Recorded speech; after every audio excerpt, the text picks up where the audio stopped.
Baik, bismillahirrahmanirrahim. Assalamualaikum warahmatullahi wabarakatuh. Bersama saya Dimas Kurniawan. Jadi di sini saya akan coba menjelaskan kembali terkait materi mata kuliah routing switching pertemuan pekan 3. Materinya yaitu kita akan belajar mengenai konsep routing pada jaringan. Dan sedikit catatan untuk teman-teman semua yang ingin mempelajari routing, pastikan teman-teman sudah mempelajari pemodelan jaringan, sudah paham. Kemudian terlebih khusus di layar networknya nih ya kan, yaitu ada protokol IP. Nah, untuk IP ini teman-teman juga harus paham gitu. IP network, kemudian uh, subnetting segala macam itu harus sudah paham. Oke, langsung masuk ke materi. Oke, kita mulai dari pengertian routing. Routing itu apa sih? Jadi routing itu adalah sebuah mekanisme gitu ya. Mekanisme pemilihan jalur terbaik atau best path ya bagi paket yang ada pada OSI layer 3, layer network gitu. Jadi pemilihan jalur terbaik bagi paket gitu. Maksudnya gimana? Maksudnya adalah kita akan memetakan baik itu secara statik nanti ya atau secara dinamik, itu secara otomatis pemilihan jalur yang terbaik menuju suatu destination network kayak gitu, yang ada pada OSI layer 3 ya, layer 3 gitu. Karena emang routing ini proses layer 3 gitu, layer network. Kemudian perangkat yang melakukan routing dinamakan dengan router gitu. Jadi alat yang digunakan untuk melakukan routing adalah router. Router alatnya, routing adalah mekanismenya. Oke, sampai sini harusnya sudah paham ya. Apa itu routing, apa itu router gitu. Oke, router pada prinsipnya digunakan untuk menghubungkan gitu dan meneruskan data antara dua atau lebih jaringan satu dengan jaringan lainnya. Jadi prinsip eh, utamanya si router ini yaitu untuk menghubungkan ya network gitu. Network yang berbeda, dua atau lebih network yang berbeda gitu supaya bisa saling terkoneksi gitu. Itu prinsip eh, utamanya si router. Kemudian untuk jenis-jenis routing ada apa aja? Yang pertama ada default route, yang kedua ada static routing, yang ketiga ada dynamic routing. Nah, untuk default route ini sebenarnya dia adalah bagian dari static routing juga sih gitu. Oke, kita pengertian routing lanjutan ya. Pertama kita bahas default route itu apa gitu kan. Kita baca slide-nya dulu. Default route merupakan jenis static route ya yang digunakan sebagai jalur terakhir. Ingat, jalur terakhir gitu. Jadi nanti di router itu ada yang namanya routing table atau tabel routing. Nah, tabel routing itu apa? Jadi tabel routing itu berisi informasi-informasi network gitu di dalam router gitu. Jadi kalau misalkan networknya itu ada di dalam tabel routing, maka router bisa mengirimkan paketnya, memforward paketnya. Tapi kalau nggak ada, ya paketnya di drop gitu. Karena nggak tahu mau ngirim kemana. Nah, untuk default route ini, jadi dia akan melihat nih route IP atau IP network atau destination yang sudah ada di routing table-nya ya. Nanti kalau misalkan nggak ada yang spesifik dan kita konfigurasi default route, maka semua paketnya akan dilempar ke default route. Nah, mungkin sekarang masih ngawang ya, tapi nanti mungkin akan sedikit memberikan gambaran ketika kita coba buka aplikasi simulator Cisco Packet Tracer gitu. Oke. Kemudian default route biasanya dituliskan sebagai 0.0.0.0/0 gitu. Jadi kalau mau melakukan default route ini, destination-nya ini 00000, subnet box-nya 00000 juga gitu pada routing table.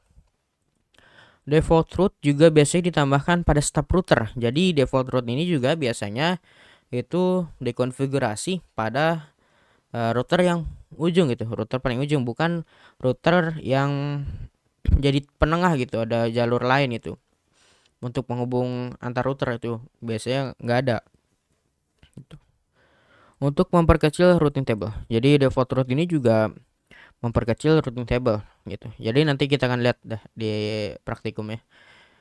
Kemudian static route. Nah, static route itu apa? Dari namanya udah tahu ya.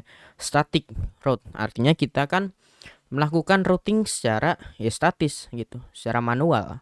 Apa yang dimanualkan maksudnya? Jadi kita akan memasukkan destination network ya ke dalam routing table itu secara ya manual gitu.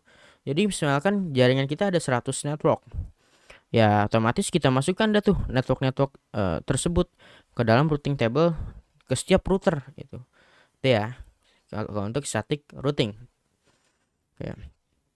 Static route merupakan jenis routing yang dikonfigurasikan secara manual oleh administrator pada router. Setiap kali ada route baru, administrator harus menambahkan informasi static route tersebut pada setiap router yang di-manage. Tuh. Jadi kalau misalkan kita menggunakan static route nih di jaringan kita, ketika ada penambahan network baru yang misalkan di salah satu router, otomatis kita harus menambahkan static route di semua router tentang informasi network baru tersebut. Nah, ini kekurangan dari static route. Kalau jaringannya udah gede, ya best practice-nya maka kita jangan gunakan static route, tapi kita gunakan dynamic route. Tuh.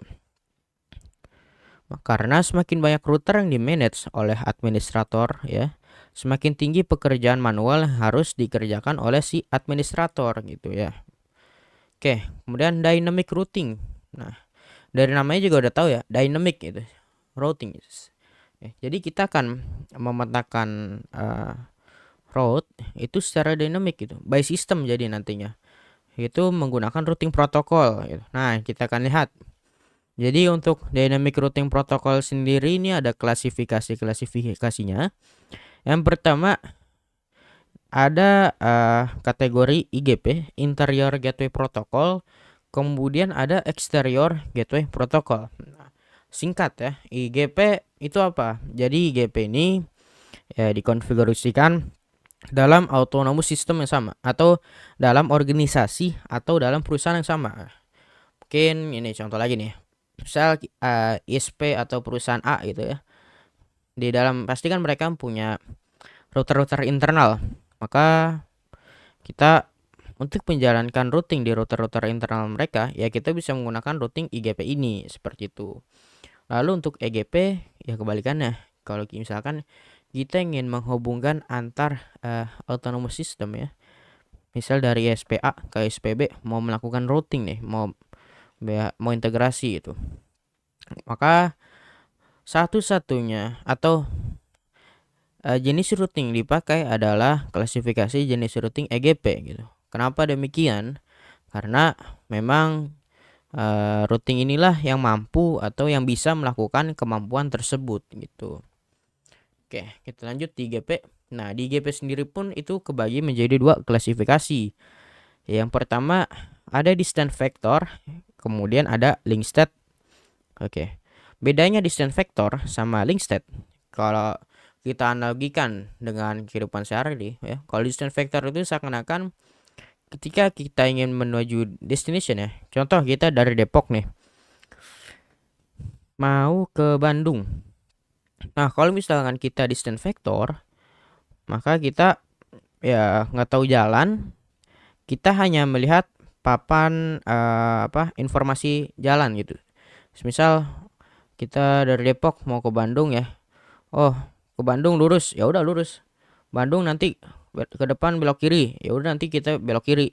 Ke Bandung belok kanan, ya belok kanan. Jadi kita nggak tahu seluruh topologi atau seluruh apa sih namanya, peta yang ada gitu di jaringan tersebut gitu.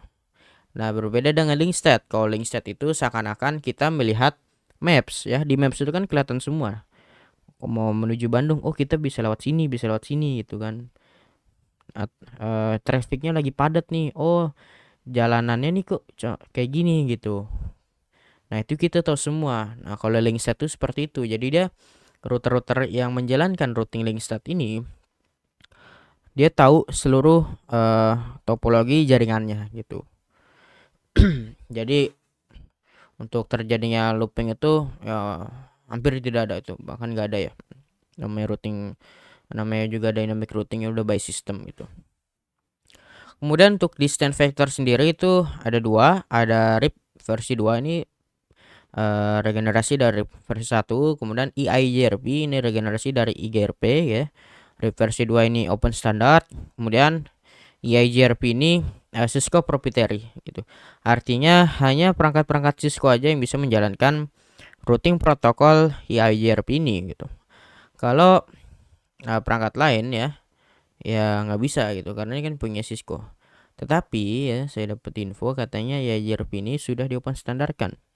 Artinya selain vendor Cisco itu bisa menggunakan routing protokol EIGRP ini. Tetapi untuk saat ini belum ada vendor selain Cisco yang mendevelop routing protokol EIGRP ini ke dalam produk-produknya mereka. Otomatis ya untuk sekarang kita hanya bisa menjalankan di Cisco kalau mau pakai routing EIGRP. Kemudian untuk link state ini ada dua jenis ada dua routing ya. Yang pertama ada OSPF sama ASAS. Nah, untuk OSPF dan ASAS ini dia dua-duanya open standard, jadi aman. Hampir di seluruh vendor tuh ada gitu ya. Kemudian untuk EGP cuma ada path vector gitu ya. Path vector routing protocol. Dia cuma ada satu routing protocol, yaitu cuma BGP. Walaupun BGP tapi dia sangat luas materinya kalau untuk routing protokol BGP ini. Oke. Selanjutnya dynamic routing protokol bisa diklasifikasikan menjadi 3 kategori berdasarkan tujuannya. Oke, jadi tujuannya ini berdasarkan tujuannya tadi udah kita bahas ya. IGP ini digunakan untuk routing di dalam satu autonomous system atau organisasi,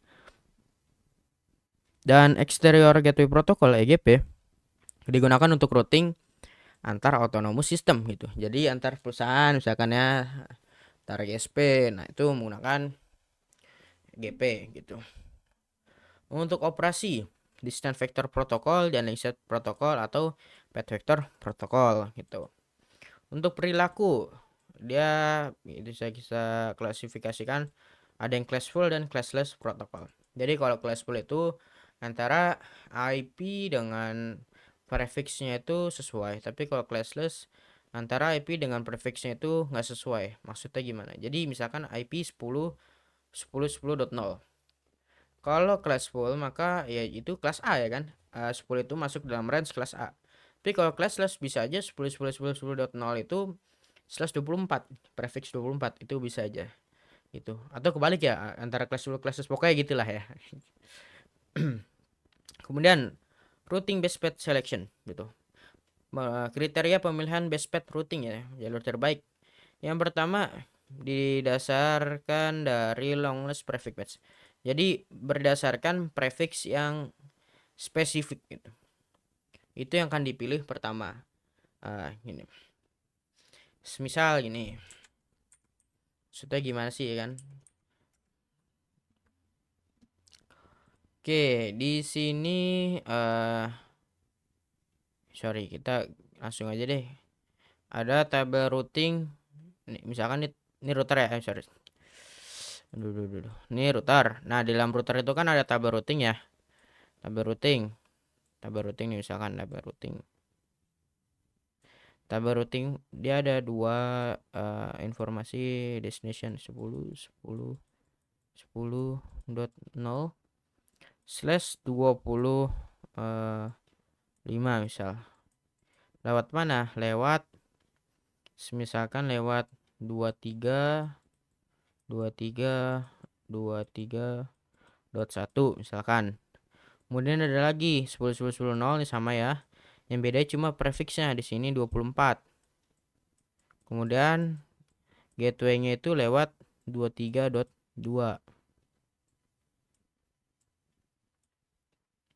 Nah, studi kasusnya dari si bawah router ini ada klien ya. Klien dari IP 10 dari IP 10 misalkan 10.1.2/24 misalkan ya, dari /24 mau menuju ke destinationnya itu 10.10.10.10. Maka mana routing yang akan dipilih? Oke, kalau berdasarkan teori yang tadi kita pelajari, berdasarkan prefix yang paling spesifik, maka routing yang akan dipilih adalah yang pertama. Karena dia prefixnya lebih sesuai, lebih kecil, 125. Dan 10.10.10 ini masuk ke dalam range dari network 10.10.10/25. Otomatis gateway yang dipilih adalah 23, 23, 23, 1. Kayak gitu. Oke. Kemudian kita untuk kriterianya berdasarkan lowest administrative distance. Jadi dari nilai administrative distance yang terkecil, paling kecil itu akan dipilih. Nah, administrative distance itu apa? Kita baca di slide ya. Jika router menerima routing yang sama dari berbagai macam routing protokol, maka router akan memasang routing yang memiliki administrative distance. Oke, nggak dijelasin. Jadi administrative distance ini adalah nilai AD begitulah, administratif dari masing-masing routing protokol yang digunakan gitu. Ya, contoh untuk static route nilai AD-nya itu 1 gitu. Paling kecil ya. Jadi nanti ini akan paling prioritaskan ketimbang misalkan kita menjalankan RIP. Nilai AD-nya 120 gitu. Atau gini, kita ada dua nih menjalankan YGRP, nilai AD-nya 90. Kemudian ada OSPF juga 110. Kemudian di tabel routing ada dua destination yang sama tetapi didapatkan dari dua routing yang berbeda. Maka yang dipilih adalah yang terkecil 90 kayak gitu. Oke, untuk administrative distance kurang lebih seperti itu. Selanjutnya adalah berdasarkan nilai metrik. Oke, kita baca. Jika router menerima routing yang sama dari routing protokol yang sama juga, maka routing dengan metrik terkecil yang akan dipilih. Namun, jika dua route dari routing protokol yang sama, maka router akan melakukan load balance dan memasang kedua routing tersebut pada routing table. Jadi, misalkan gini. Kita untuk menuju destination, kita menjalankan routing SPF ya, anggap ya, kita menjalankan routing SPF. Kemudian ada network untuk menuju network tertentu itu ada dua gateway gitu. Nah, di sini dilihat dari metriknya. Nanti untuk yang pertama ini gateway yang pertama nilai metriknya berapa? Kalau dia yang lebih kecil maka dia yang lebih dipilih. Kalau misalkan yang besar ya nanti buat backup. Oke, kalau sama akan di load balance gitu. Lalu nilai metrik ini ditentukan dari mana? Nah, nilai metrik ini ditentukan dari tergantung routing protokol ya sih. Kalau OSPF ya, kalau kita menjalankan routing OSPF maka nilai metriknya itu pembagi dari 100 dibagi nilai bandwidthnya per interface kayak gitu.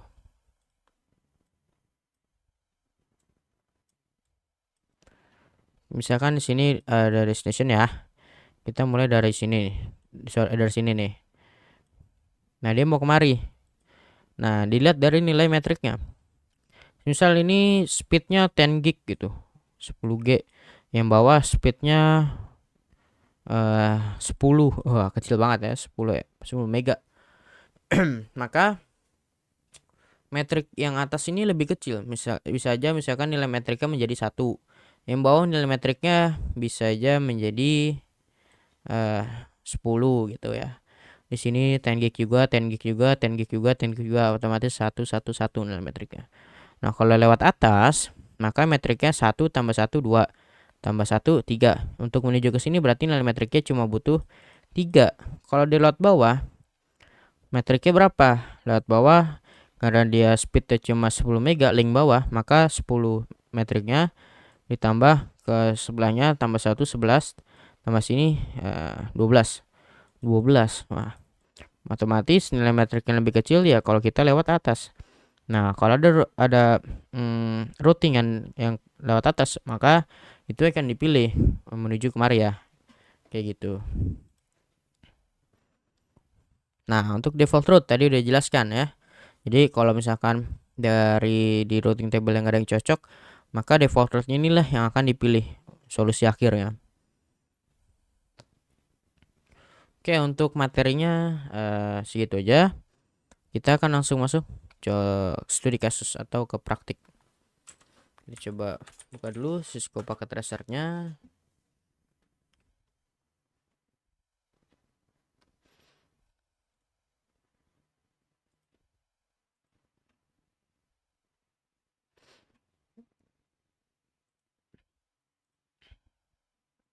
Sebentar. Oke, sudah terbuka ya. Di sini kita pakai 3 router 1841.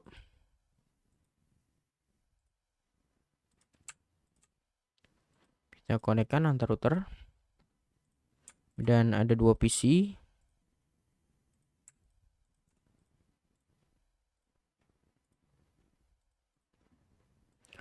Oke. Untuk alokasi networknya yang sebelah kiri ini 192.168.1.0/24. Kemudian untuk sebelah kanan 192.168.2.0/24. Dan untuk link antar router 0 dan router 1 kita pakai 12.12.12.0/24. Untuk di sebelah kanannya pakai 23.23.0/24. Oke. Kita langsung aja nih konfigurasi mulai dari router yang pertama ya, router 0. Ini kita no aja. Enable configure terminal. Dan pertama apa? Kita ganti hostname ya. Hostname R1. Kemudian kita assign IP-nya dulu nih. Cara-cara assign IP kita masuk interface-nya. F00 no shutdown kita hidupkan.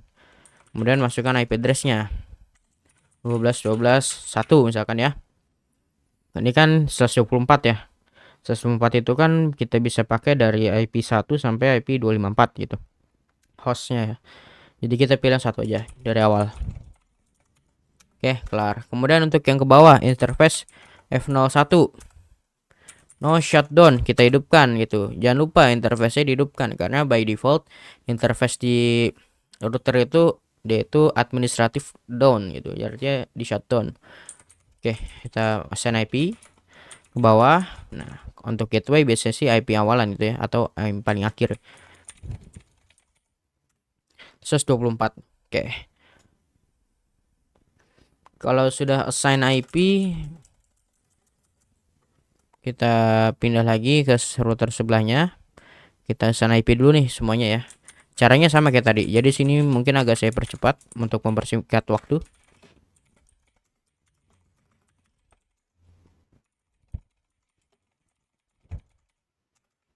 Kebetulan ini juga video, jadi kalau kecepatan bisa dilambatin ya, bisa tonton ulang, mundurin ya.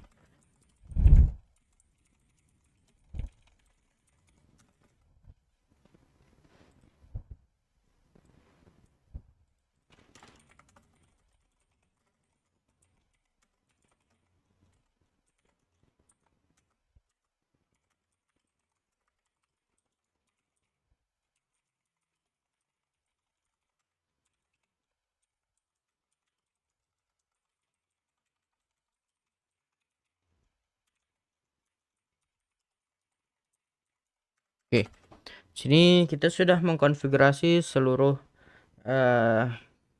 router ya, mengkonfigurasi IP di seluruh router. Selanjutnya kita tinggal melakukan static routing. Oke, gimana sih cara melakukan static routing? Caranya adalah mau kemana lewat mana. Konsepnya ini aja. Tujuannya mau kemana gitu. Plus lewat mana gitu. Itu gateway-nya atau next hop-nya. Oke, langsung kita coba praktikkan di router pertama. Contoh. Oh ya, di sini saya mau menunjukkan dulu nih. Jadi kan ada yang namanya tabel routing ya. Nah, untuk melihat tabel routing ya, informasi network yang bisa dijangkau dari si router yaitu ketikkan aja komennya do show IP route ya. Terlihat di sini kita baru punya routingan 12.12.0 sama 192.168.1.0. yang kalau 12.12.0 di interface fast Ethernet 0, yang 192.168.1.0 di fast Ethernet 0.1. Ini otomatis ada ketika kita mengassign IP di interface milik kita gitu, di router kita. Nah, itu by system nanti akan dimasukkan ke dalam tabel routing seperti itu. Oke, sekarang kita lihat nih dari topologi kita.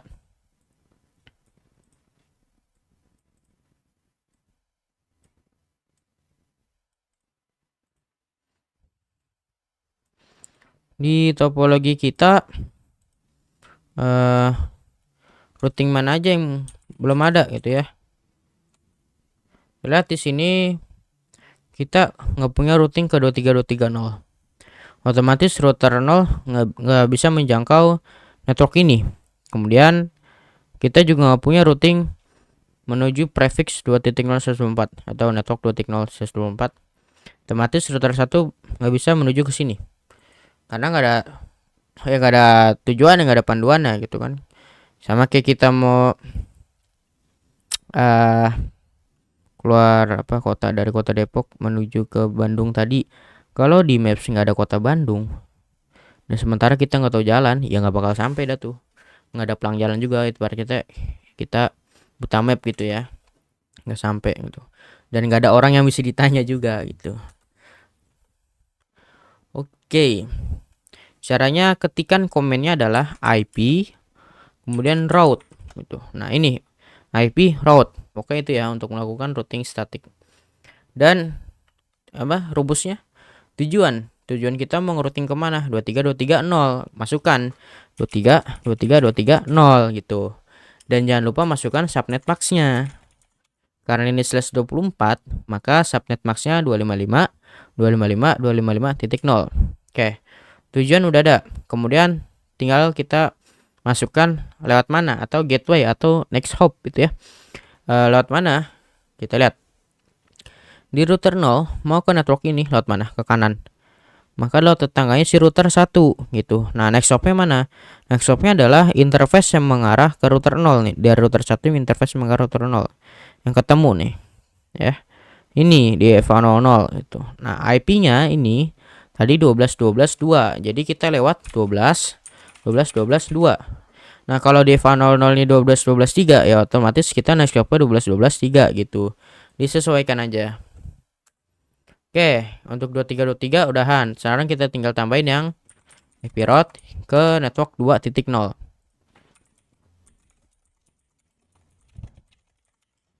Lewat mana next hopnya? Ya, baik itu mau kemari atau mau kemari ke 2.0, router 0 akan tetap lewat sini juga. Ya, otomatis gateway-nya sama, next hopnya sama. Oke, kelar. Untuk memverifikasinya, kita bisa lihat lagi tabel routing kita di show IP route. Lihat di sini udah muncul nih flag S. Nah, flag S ini artinya itu adalah routing ini didapatkan atau ditambahkan dari routing statik gitu. Sekarang udah punya nih network ini. Udah kelar? Belum. Jadi kita harus melakukan di seluruh router kalau routing statik. Di router tengah juga. Karena gini, nggak nyampe nih. Mungkin router 0 bisa nyampe ke sini, tapi pas di router tengah karena belum ada routingan misalkan ke 2.0 nggak bakal sampai gitu. Maka kita harus routing di seluruh router menuju informasi network di seluruh jaringan kita gitu. Lanjut di router tengah, exit. Oke, dulu show IP route. Kita lihat tabel routingnya dulu nih. Terlihat di sini router 1 dia cuma punya informasi 12.12.0. Network ini sama 23.230 network yang kanan. Router 1 ini atau router yang kedua dia nggak punya informasi routing 10 sama routing yang nggak punya menuju ke 2.0. Otomatis kita harus tambahkan. Oke, cara gimana? IP route mau kemana nih? Misalkan pertama yang 1.0 dulu. Nah, dari router 1 kalau menuju network 1.0 lewat mana? Lihat lewat kiri kan? Nah, ini interface yang terhubung atau next hopnya itu adalah EVA00 di router 0. IP-nya berapa tadi? IP-nya tadi kita set 12.12.1. Oke, untuk 1 kelar. Kemudian kita tambahkan lagi untuk routing ke 2.0. 2 2.0 subnet box-nya lewat mana nih?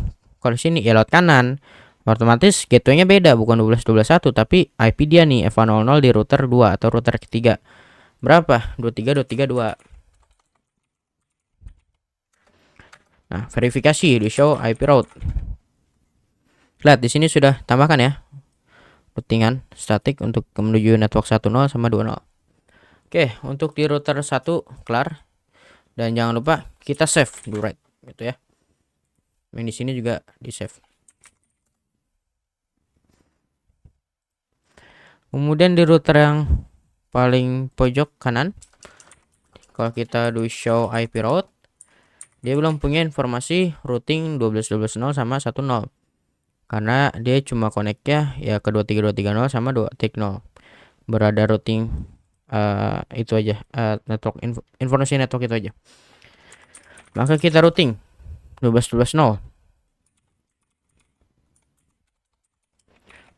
subnet box ya. Nah, kita lihat router 2 menuju sini lewat mana? Ke 12.12.0. Lewat sini kan, kiri. Nah, lewat kiri ketemu di FA01. FA01 IP berapa? 23.231. Itu disesuaikan kalau teman-teman assign IP-nya beda ya. Nah, gitu ya beda. Oke. Sekarang ke network 1.0 kita routing situ.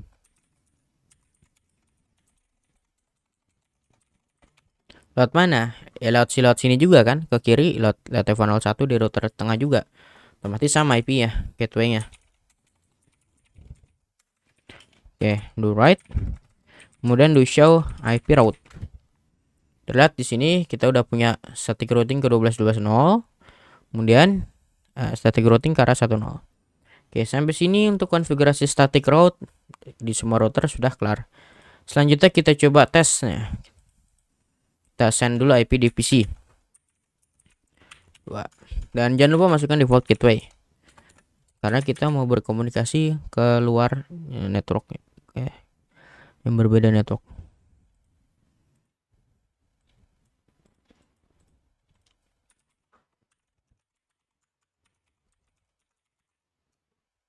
Oke, kelar. Selanjutnya kita untuk verifikasi bisa kirim paket atau bisa ngeping. Oke, di sini kita coba ping aja ya, biar lebih kerenan dikit. Ping. Kita ping langsung ke IPPC1. Berapa? 2.2 ya. Jadi kita ngesetnya 2.2 nih tuh. 2.2. Kita ping ke situ. Tunggu.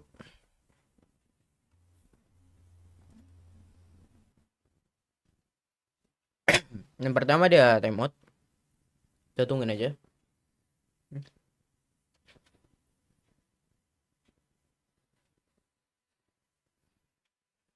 Oke. 3 kali timeout. Kok kenapa timeout? Karena di situ ada proses ARP-nya dulu gitu ya. Lihat, kita ping sekarang sudah reply. Ping sudah reply. Artinya untuk network 1.0 sudah bisa berkomunikasi ke 2.0. Sebaliknya pun ya sudah pasti bisa gitu kan. Tapping balik ke 1.2. Tuh sudah pasti bisa. Oke. Lanjut kita coba ke materi default route. Gimana sih? Jadi default route itu kan tadi ini. Kita coba lihat tabel routing ya, di show IP route. Nah, di sini kita cuma punya informasi 12.12.0, 23.230, 10, 20 ya. Kalau kita punya default route, misal ini nanti kita hapus, ini kita hapus, maka paket akan dilempar ke default route semua. Oke, langsung aja ya kita hapus dulu gitu ya. Kita hapus dulu routingan sebelumnya. Ini saya akan coba hapus gitu ya.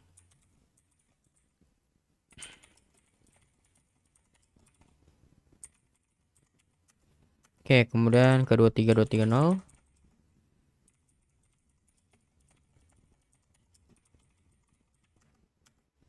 Kalau di show IP route lagi, terlihat di sini kita udah nggak punya informasi ke 23230 dan 2.0. Sekarang kita tambahkan default route. Caranya sama, IP route. Kemudian yang bedain apa tadi ya? Udah kita di slide udah lihat ya. 00000 itu tujuannya. Subnet access juga 000. Dan kita cuma lihat gateway-nya aja, next hop-nya. Kita mau lempar default route ke kanan. Nah, next hop ke kanan siapa? Oh, FA00 router 1. IP-nya berapa? IP-nya adalah 12.12.0. Sorry, 12.12.2. Kalau kita di show IP route, lihat di sini akan muncul flag S tanda bintang, artinya ini default route gitu ya. 000/0 via 12.12.2 gitu, next hop ini. Dan kita coba nih ping lagi ke PC 2.2. Oh sorry, duping ya. Wah, kok bisa ya kan? Padahal router kita nggak punya informasi network tentang 2.0 ya. Kita coba lihat lagi nih, do show IP route. Tuh, 192 2.0 nggak ada kan, adanya 1.0 sama 12.12.0. Nah, kalau misalkan di tabel routingnya tuh nggak ada, jadi si router itu kan ngecek gitu. Ada paket menuju 2.0. Dia ngeliat nih tabel routingnya. 2.0 ada nggak ya? Nggak ada. Oh, tapi gue punya default route. Oke, karena gue punya default route, jadi seluruh paket ya akan di forward ke sini gitu setelah melihat prefix yang ada yang sesuai. Oke, jadi seluruh paketnya itu akan dilempar ke 12.12.2 gitu. Maka paket akan tetap bisa sampai gitu kan. Dan ngirim sini, lihat, oh ada default route, informasi .0 ya dilempar kemari gitu. Nah, yang di tengah gimana? Default route aja? Jangan. Kalau di tengah tambahin default route ya, ke kiri ke kanan ya dia bingung. Misalnya ada paket dari 1.2 mau ke 2.2. Kirim sini kayak default route, sini udah bener, lempar kemari terus ya, karena dia ada router paling ujung dan cuma satu pintu keluar, satu link nyampe di router tengah. Kalau misalkan kita default route juga 2.0 kemana? Oh, gue punya routingan nih 2 default route. Pertama next hopnya ke 12.12.1 sama 23.31. Jadi keder gitu kan, jadi setengah-setengah. Paket pertama bisa aja dikirim kemari nyampe, terus yang paket kedua dikirim kemari. Nah, jadi intermittent gitu. Jadi nggak boleh ya kan kita konfigurasi seperti itu. Default route kita konfigurasi di ujung aja, nih router ujung, matur ujung, jangan di router yang penengah gitu. Misal di sini tambah satu lagi router kanan, tambah router kanan di connect. Nah, di sini nggak boleh default route juga kayak gitu. Oke, selanjutnya kita ganti default route yang di router 2. Router 3. Ini kita hapus dulu ya routingan sebelumnya.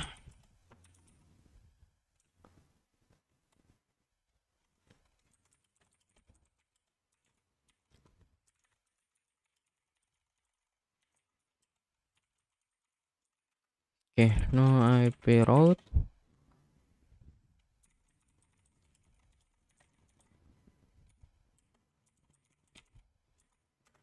Sekarang kita tambahkan default route.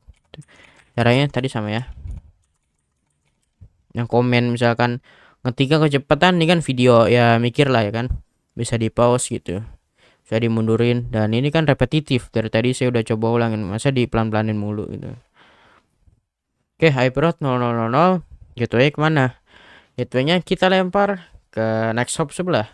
Kita mau ngelempar default route ke kiri, maka kita lihat nih next hop ke kirinya siapa. Oh, ketemu di funnel 1 router yang kedua atau router 1. Kita lempar ke IP dia 20.23.20.31. Do right. Kemudian kita cek di PC 1 bisa connect gak masih ya. Sorry, kepencet web browser.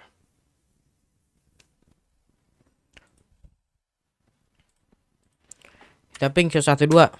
Wah, masih bisa lewat gitu. Jadi gini flow-nya. PC 1 ngirim paket mau kirim sini ya, di forward kan ke atas. Di router 2 dia ngeliat tabel routing, do show IP route. Bisa lihat nih, oh ini ada paket tujuannya mau ke 1.2 ya. 1.2 ada nggak informasi networknya? Nggak ada. Oh tapi saya ini ada default root. Oh default root ke 3.3.1. Oke udah gue lempar ke sini lah. Ya udah lempar ke 3.3.1 sini. Di sini ngeliat lagi tabel routing. Oh udah paket ya, tujuannya ke 1.2. Lihat, oh ini ada nih network static 0 lewat 12.1 lewat sini, lewat kiri. Oke dilempar paket ke sini, nyampe sini ngeliat lagi 1.2. Oh itu directly connected gua. Ya udah kirim bawah ke fase internet 01, nyampe lah. Dan baliknya pun harus bisa gitu, dari sini ntar lempar balik ke 2.2 kayak gitu. Nah oke, untuk materi static route ya untuk pertemuan kali ini mungkin segitu aja. Kalau misalkan masih belum paham, tonton ulang ya. Ini berapa menit nih? Wah 40 menitan. Oh, lama juga ya cuma static route. Oke, kalau misalkan belum paham, ulang-ulang atau bisa diskusi gitu. Udah mentok gitu, diskusi aja di grup, jangan takut. Dan untuk tugas di grup juga jangan tanya saya, ntar kalau ada salah saya yang salahin. Oke, saya cukupkan. Assalamualaikum warahmatullahi wabarakatuh.